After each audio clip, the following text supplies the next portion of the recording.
conteúdo de hoje, iremos estudar semelhança de triângulos.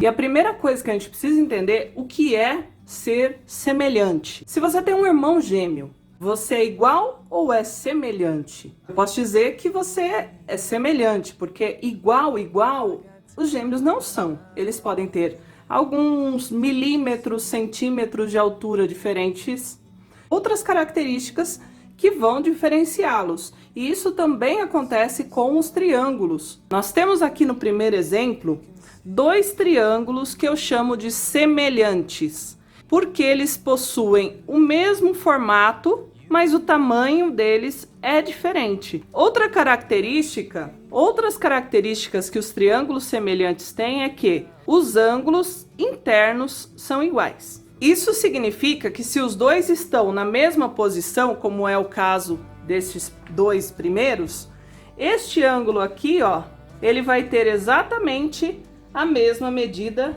que esse outro ângulo.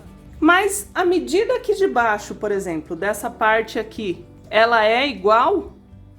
Não, ela não é igual. Ela vai ser proporcional. Os ângulos é que vão ser iguais, os lados serão proporcionais. Esse ângulo interno possui a mesma medida que este outro aqui.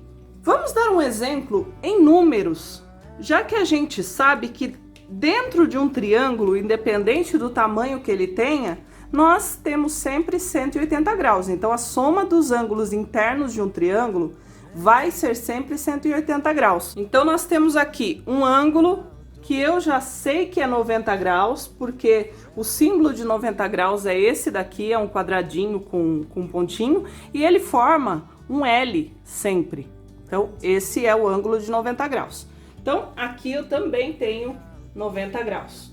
As outras duas medidas, eu vou colocar aqui um valor aleatório, porque eu não utilizei transferidor. Então, eu vou colocar aqui que esse ângulo mede 30 graus. Então, esse daqui também mede 30 graus.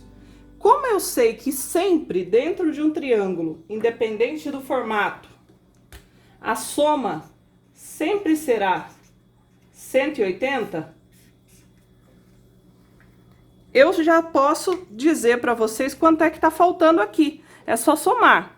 90 com mais 30 vai dar 120. Para chegar no 180, está faltando 60 graus.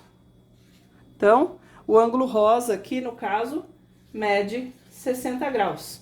Então, a partir disso aqui é que nós iremos trabalhar, tá? Entendendo que este triângulo, independente de ser menor, ele é semelhante a esse que é maior. Por quê? Porque ele possui ângulos internos iguais e lados de tamanhos proporcionais. Então, vamos supor que este triângulo menor, ele seja 3 vezes menor do que esse. Então, vamos supor que aqui o meu lado medisse 5 centímetros. Se esse aqui é 3 vezes maior, ele mediria quanto? 5 vezes 3, 15. Este lado aqui de baixo, vamos supor que ele mede 4 centímetros. 4, vamos ampliar aqui, vezes 3, vai ser 12 centímetros. E o meu terceiro lado aqui, que eu vou colocar 3 centímetros. 3 vezes 3, 9 centímetros. Então, eu tenho como se fosse uma ampliação. Vindo para cá, eu tenho uma ampliação. E para cá, eu tenho uma redução. Mantendo os ângulos, mas em tamanhos diferentes. O que acontece no exemplo aqui de baixo? Eu também tenho dois triângulos semelhantes. O ângulo amarelo possui a mesma medida que esse outro aqui. O ângulo vermelho tem a mesma medida desse. E o ângulo cor-de-rosa, a mesma medida desse outro. Só que aqui eu tenho um exemplo um pouco mais complicado, já que os dois têm minimamente diferenças de tamanho. Um é apenas um pouco maior, não é tão ressaltado como no exemplo que eu apresentei primeiro. Então, aqui eu tenho diferenças um pouco mais sutis, tá? De medidas. Então, e a posição também não está igual. Eles estão em posições ali invertidas. Para isso, a gente vai ter que fazer o quê? Como se fosse uma inversão desses triângulos, só que mental, porque nem sempre, se você estiver dentro de uma sala de aula, você vai ter como fazer o que eu vou fazer agora.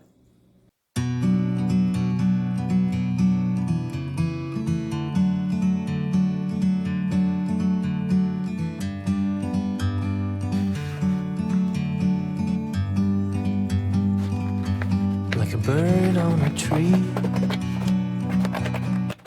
Então aqui eu tinha à disposição uma tesoura que me permitiu recortar e assim eu consigo colocá-los numa posição que fique mais fácil, por exemplo, se eu tiver que resolver um exercício.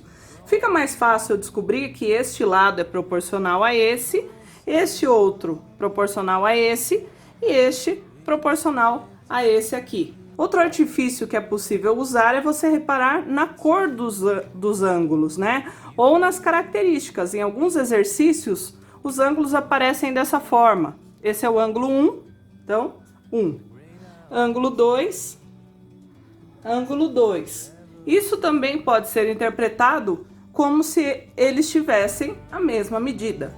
Se eu não pudesse mexer aqui na posição desses triângulos, como eu saberia este lado aqui proporcional a qual daqueles?